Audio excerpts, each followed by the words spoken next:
Hello students, welcome to the next lecture of programming in C. Today's topic is concept of algorithms and flowcharts.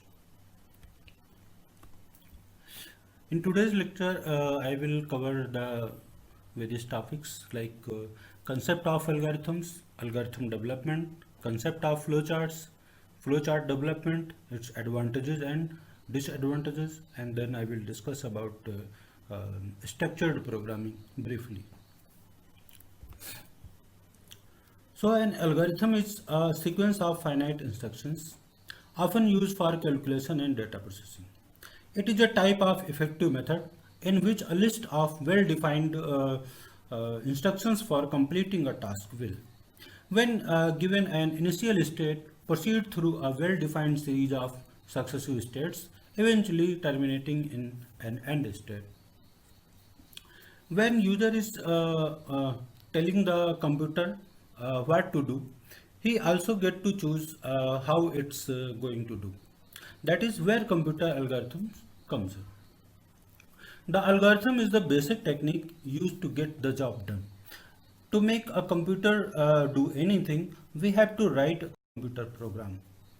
To write a computer program, we have to tell the computer step by step exactly what we want to do.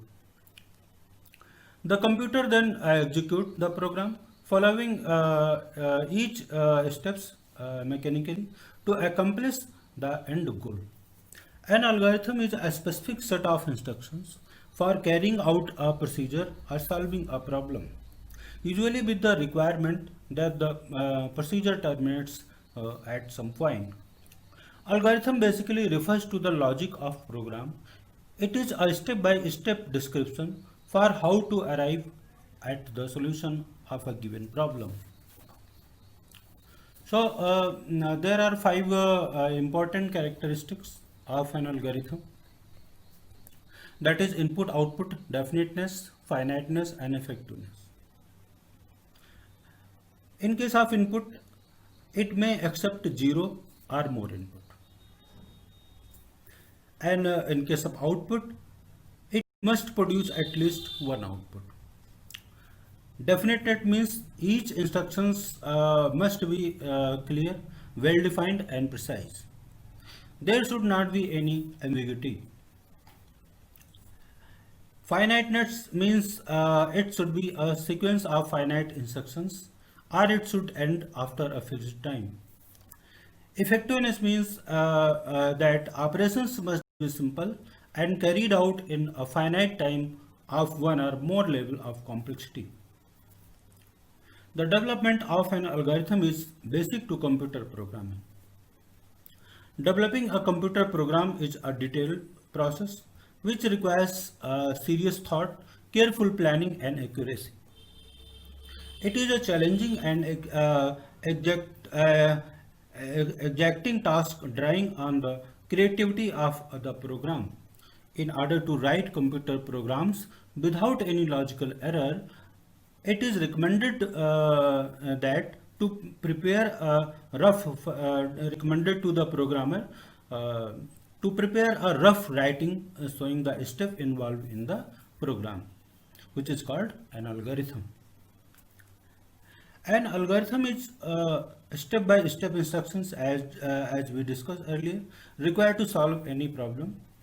An algorithm consists of a set of explicit and unambiguous finite steps, which when carried out for a given set of initial conditions, produce the corresponding output and terminate in a fixed amount of time. By unambiguous means that each steps should be defined precisely. Means it should have only one meaning. Okay, now I will discuss about organizing algorithms into a program. Steps in an algorithms are executed one at a time. When algorithm is transformed into a program, the steps in that program are also executed one at a time for all practical purposes. The compiler that converts program into machine language is restricted in the sense that it can never look ahead. There are only three basic ways to control the order in which steps in an algorithm or a program are executed. That is, number one is sequence. Sequence means steps are performed one after the others in sequence. Each step is performed once and only once. Uh, the assign, initialize and increment pseudocodes commands are used for the purpose. Next step is selection. Selection means one of several alternative sequence of action is selected and executed, bypassing the other alternatives. For example, if, then, else and choose, these are the basic statements which are used for this purpose. And in case of that is third step is repetition. In this step, one or more steps are performed repeatedly until the terminating condition is met. For example, loop, while loop, do loop, and pseudocode commands are used for the purpose. It is a basic programming principle that any algorithm can be implemented using a combination of three control structures, but sequence structure are implemented simply by writing consecutive statements. There are different ways of stating algorithm. It can be basically written in the step forms. It can be written in pseudocodes and it can be represented by a particular flowchart. We'll discuss later. Step form of an algorithm is a simplest and consists of a sequence of numbered steps or points. It is the easiest to learn at first since it is rather like to do list. However, once you have mastered other ways of stating algorithm, you are unlikely to continue using this form. So there are various conventions which are used in step forms. So each algorithm will be logically enclosed by two statements, start and stop. To accept data from user, the input or read statements are to be used. We'll discuss later in proper example. To display any user message or the content in a variable, print statement will be used. Note that the message will be enclosed within the codes. I will show you in example. The arithmetic operator that will be used in the expressions are assignment operator, addition, multiplication, subtractions, and there are various relational operators are also used during writing of algorithm, like greater than, less than or equal to, greater than or equal to, not equal to. So these are the various relation operators are used, and there are some logical operators are also used during writing the logical statements, like and, or and not. So there are various operators we use just like mathematical operator. So I will use these various operators and symbols when we develop algorithm. Now I will discuss about notations. Notations for algorithm. Name of the algorithm first. So first you have to give proper name, means it specifies the problems to be solved. Whatever name you assign the algorithm, it must be proper name. Next notation is step numbers. Identification tag of an instructions and it is used in unsigned positive integers like 1, 2, 3, 4. And explanatory comments are also used. It follows the step numbers and describe the operations. It should be written a part of square bracket. And last notation is termination. It specifies the end of the algorithm. It is generally a stop statement, or you can use end also. and the last instruction is in the algorithm. There must be some criteria for these notations also, like it must be concise. What it means? We must be able to describe the solution to a problem without writing multiple pages of text. And it must be unambiguous also. The description of the procedure must not be open to alternative interpretation. We must remember that the algorithm will be executed by a machine which has no common sense or inbuilt-in knowledge of the nature of the problem. And next criteria must be capable of machine execution. The action described must be capable of translation into precise machine executable operations. The precludes such statements as choose the best candidate if this was the object of the operation. The step involved in evaluating the exact criteria for what constitute best must be clearly set out. It must be promote elegance in the solution also. The tool must prevent the programmer from using precise at design stage, which lead to poor programming style during implementation. The selection of an appropriate design tool has a great influence on the quality of the ultimate program. A good design tool will lead to programs which are elegant in their design, accurate in their operations, and easy to understand and enhance over a long period of time. Conversely, a poor design tools will promote none of these criteria. Whatever technique is used as an aid to designing the structure and logic of an algorithm, it must be useful as a design tool and not merely as a documentation tool. Many programming students will confess that they have drawn diagram or charts as their lectures insistence, but only after having written the program. This is senseless. If the tool does not help in the designing process before code is written, there is no point in producing it afterwards. So now let us understand with the help of an example.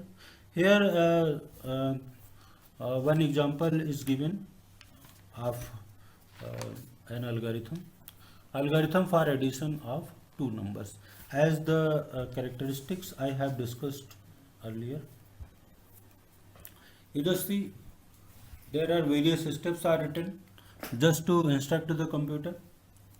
The step one is input A and B. There are two variables I have taken here, and there is another variable, that is result, where the addition of A and B will be stored, and then in next step it will print the result, and the last statement is end statement. So as we have discussed earlier, the characteristics, input, output, finiteness, correctness, unambiguous. So these criteria must be followed by any algorithm. So you can just see here the algorithm. Suppose you are going to write a program to add two numbers and you want to print the result of the numbers. Then first you have to write the algorithm as you see in the slide. Now with the help of another example, I just want to explain you how to write the algorithm for this problem. So here algorithm to print grades is scored by students. So there is a criteria which is given in the slide. Suppose you have to enter the marks between you have to enter the various marks. If the marks are existed between 90 to 100, then it will print outstanding, that is O, and the marks next criteria is 75 to 89, then it will print grade A, and the marks is between 60 to 70, 24, then it will print grade B. So in case of the marks are less than 33, then it will print fail. So keeping in mind the criteria which is given in the slide, we will design an algorithm. Here you just see an algorithm, that is step by step written the whole statements. The statement one, the step one is input the score of a student. First, you have to enter the score. You have to enter the marks. Next, if the score is less than 33, then it will print fail. Then print fail. So this is the instruction given to the computer. Whenever you will enter the marks, first it will check the marks according to the criteria given. So if the marks score less than 33, then it will print fail, and then it will end the statement. Now suppose you have entered the marks which existed between 32 and less than 46. So the next statement is if the score is greater than 32 and less than 46, then it will print D. If the score is greater than 45 and less than 60, then it will print C. And suppose the marks existed between the 60 and 75, then it will print B. If the score is greater than 75 and less than 90, then it will print A. And step 7 is if the score is greater than or equal to 90, then it will print O, means outstanding. Whatever message you will write here, it will print. And the last statement is step 8, that is end of the program. So here in the example given in the slide, this algorithm is developed on the basis of the criteria given in the previous slide, in this slide. So according to these criteria, I have developed an algorithm just to print the grades of the students. So before going to develop an algorithm, you must follow the criteria which I have discussed earlier, because of if you never follow the criteria, then it will be ambiguous, it will become complex. So you have to always keep in mind the characteristics of algorithm. So input, output, definiteness, finiteness, effectiveness, I have discussed earlier. These are the criteria, and I have discussed also about the notations of algorithm, name of the algorithm, step numbers, explanatory comments, and termination of algorithm must be there. And then I have discussed about the criteria for notations. Must be concise, must be ambiguous, must be capable of machine execution, must promote elegance in the solution. So all these criteria keeping in mind, you must develop an algorithm. It should be user friendly, it should be unambiguous.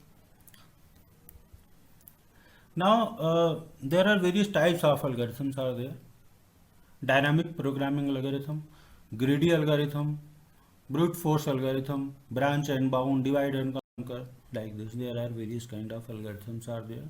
So I advise you to just find out some, identify some problem, and just try to write the algorithms and check these algorithms according to the criteria we have discussed.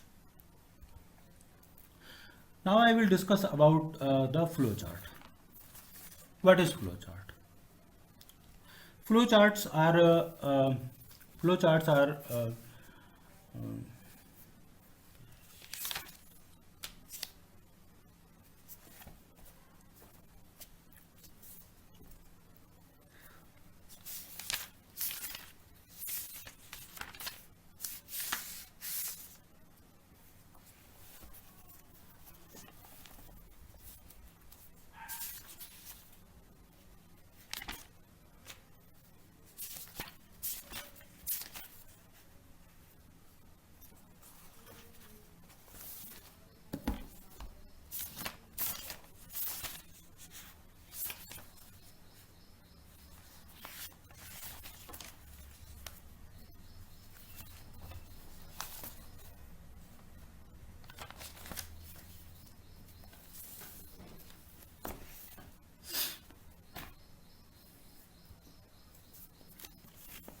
Okay, now I will discuss about the flowcharts.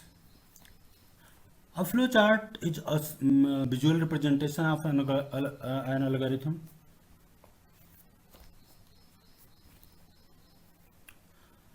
Okay, now I will discuss about the flowcharts. A flowchart is a visual representation of an algorithm. A flowchart is a graphical representation of a program flow or an algorithm of a problem to be solved by a computer. It is an aid to solve a complex of a problem to be solved by a computer.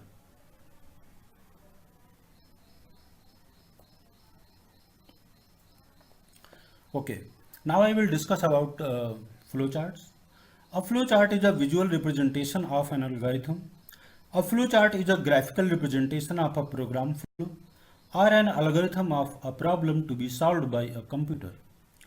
It is an aid to solve a complex problem easily and efficiently. It is also used to correct and debug a program flow after the coding part is completed.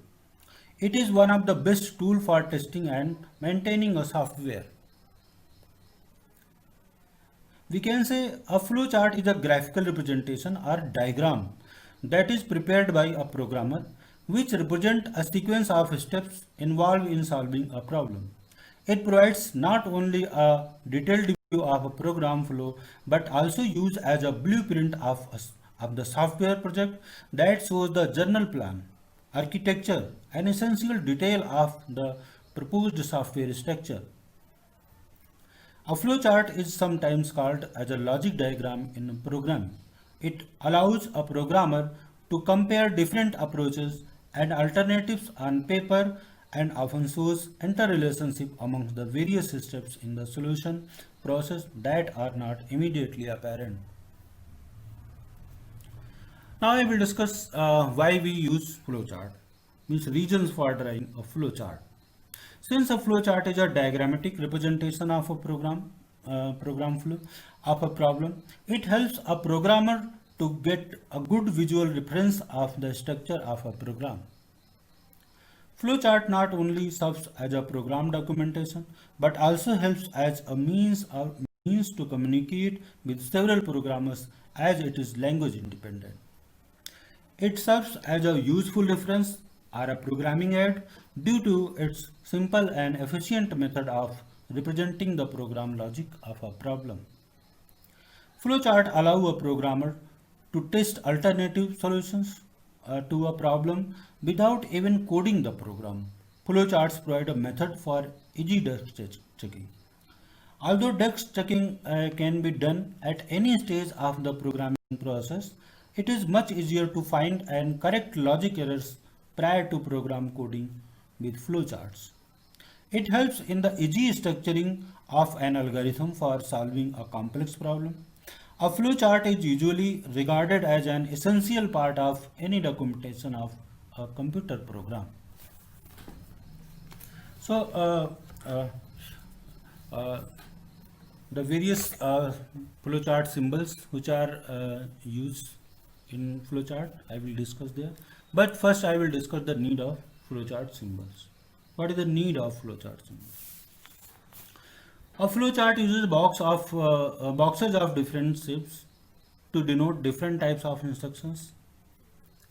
The use of symbols having standardized meaning make it easier to communicate program logic through flowcharts. This is because as long as everyone uses the same basic shapes, other can readily interpret the logic. For example, a diamond always means a decision. Hence, when a programmer book at a flowchart, he or she can easily identify the decision point became they are indicated by diamond shaped box. There are various symbols which are used in flowchart. When we draw a flowchart, we will use number of different types of symbols. So only a few symbols are needed to indicate the necessary operation in the flowchart. The American National Standard Institute, that is ANSI, has standardized these basic flowchart symbols. So the first symbol you see in the side, it is called terminal. The terminal symbol indicates the beginning, that is starting point or ending point of the flow chart. You can say end point or a start point in a program's logic flow. It is the first and last symbols in a flowchart. In addition, in the program logic has a pause that is also indicated with a terminal symbol. A pause is normally used in a program logic order. Some error conditions or its forms had to be changed in the computer's printer during the processing of the program. Next symbol is input output symbol. The input output symbol denotes any function of an input output nature of a program. Hence, all program instructions to input output data from any type of input output device such as keyboard, mouse, scanner, you can say monitor, printer, etc. are indicated with input output symbols in a flowchart also. Even instructions to input output data from or to a storage device are also indicated with input output symbol. Suppose we read any variable to process any data, we will use this symbol and we write the various variables in this symbols also. That is input output symbol. Next symbol is processing. A processing symbol represents arithmetic and data movement instructions. So all arithmetic processes of adding, subtracting, multiplying and dividing are indicated by a processing symbol in a flowchart. The logic processes of moving data from one location of the main memory to another memory are also denoted by the symbol also. When more than one arithmetic and data movement instructions are executed consecutively, they are normally placed in the same processing box and they are assumed to be executed in the order of their appearance. Next symbol is decision box. The decision symbol indicates a decision point. That is a point at which a branch or one or two or more alternative points is possible. You can write here the control statements like if a is greater than 5, if I is greater than or equal to 0, like statements you can mention here. Next symbol is flow lines. Flow lines with arrowheads indicated the flow of operations. That is exact sequence in which the instructions are executed. The normal flow of a flow chart is from top to bottom or it may be sometimes left to right also. Okay. Now one example is given as you see in the slide. Here algorithm is also written. Algorithm and flowchart to calculate sum of two numbers. So as we have discussed earlier about algorithm, here I have taken three variables, that is x, y, another variable is sum. Input xy means कि first we have to read the value of x and y. Then x plus y will assign to some variable, means the addition of x and y will stored into some variable. Then I will print the sum and last statement is end. And basically, as I have discussed, flowchart is a graphical representation of an algorithm. So here the flowchart is just a representation of this algorithm. So you can see here the first symbol is terminal symbol, that is start, and next symbol is of input output, that is here I have read two variables, that is x and y. Here I have written in this box, so I have written just here input xy. So this is the symbol of input and output also. So here I have written x and y. This is processing box as I have discussed earlier. So here processing happen, x plus y will be added and assigned to x, then it will print, because input and output both symbols are equal, same. So here I have written in this symbol print sum, and the last symbol is stop. So start and stop symbols are the same, input and output symbols are the same, and processing box is indicated by processing box, that is sum is equals to x plus y. So with the help of this example, you must understand the concept of flowchart and algorithm. Algorithm is a step-by-step process to solve a particular problem. When we want to write a particular program, so first we have to write an algorithm. Then it will be converted into flowchart, so that your logic must be more clearer. So with the help of this example, you just try to understand the concept of algorithm and flowchart. So before going to draw flowchart, we have to follow some guidelines also for drawing flowchart. So flowcharts are usually drawn using some standard symbols, as we have discussed. However, some special symbols can also be developed when required, whenever need. And these all symbols are standardized by ANSI, American National Standard Institute. So there are some guidelines which we have to follow. That is, in drawing a proper flowchart, all necessary requirements should be listed out in logical order. The flowchart should be clear, neat, and easy to follow. There should not be any room for ambiguity in understanding the flowchart. The usual direction of the flow of procedure or system is from left to right or top to bottom. Only one flow line should come out from the process symbol.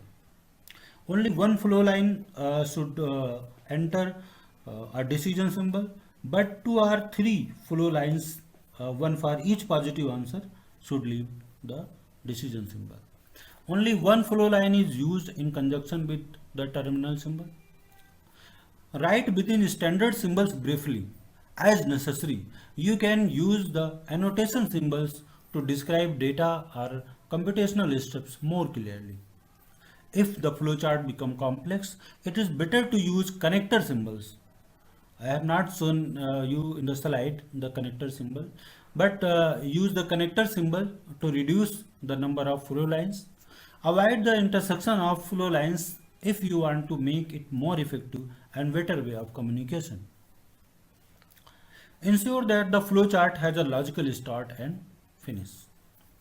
It is useful to test the validity of the flowchart by passing through it with a simple test of data. So keeping these criteria, these guidelines in mind, we should start drawing the flowchart. Okay, now I want to show you another example of flowchart. Here algorithm and flowchart are developed to check whether number is odd or even. So in this case, here I have taken x as input, and step 2, if x modulo 2 is equals to 0, then it will print even, otherwise it will print odd. And last step 3 is end the algorithm. So in this case, when you provide the value of x is as a 5, so 5 modulo 2 becomes equals to 1, because here percent symbol indicates as a modulus operator, so it return the remainder. So when you enter 5 as a x, so it will return the modulus operator. So if 5 modulus 2 is equals to 1, then it will print odd. If you provide value 4 of x, then it will print 4 modulo 2 is equals to 0, it will print even. So whatever number you enter from keyboard, it will check whether the number is even or odd. So just I have converted this algorithm into flowchart, because flowchart is a graphical representation of an algorithm. So here I have used the various symbols I discussed in previous slide, like terminal, input box, decision box, and flows with the help of arrows. So here you can see uh, first symbol is of start, that is terminal, and next is input symbol, that is read statement written here. Read x, it is equivalent to the input x. This symbol is equivalent to the input x, read x. And the decision box is equivalent to the if condition here. This is a conditional statement.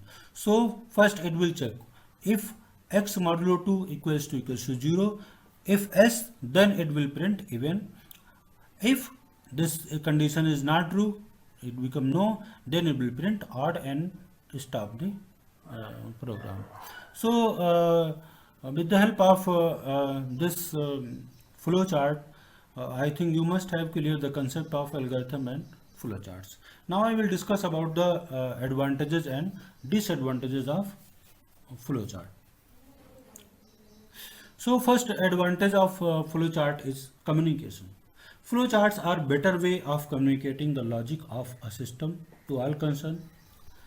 Effective analysis, that is with the help of a flowchart, problem can be analyzed in more effective way. Proper documentation means program flowchart serve as a good program documentation which is needed for various purposes. The flowchart act as a guide or blueprint during the system analysis and program development phase, so it will provide us most effective coding. And the flowchart helps in debugging process also, so error detection become very easy, much easier. And efficient programmer maintenance, also the maintenance of operating system becomes easy with the help of flowchart. It helps the programmer to put efforts more efficiently on that part. So these are some advantages, and there are some disadvantages also. Just like complex logic. Sometimes the program logic is quite complicated. In that case, flowchart becomes complex and clumsy. A flowchart shows how an input becomes an output, but it does not show why a particular step is executed. In order to improve the documentation of a flowchart, a lot of comment boxes should be inserted, and that makes a flowchart more cumbersome. And next one is alteration and modification. If alteration in flowchart are required, so it may be require redrawing completely, because it is very tedious process. You have to redraw the flowchart. Reproduction, as the flowchart symbol cannot be typed, reproduction of flowchart becomes a problem. So the essential of what is done can easily be lost in the technical detail of how it is done. It is very time consuming process also.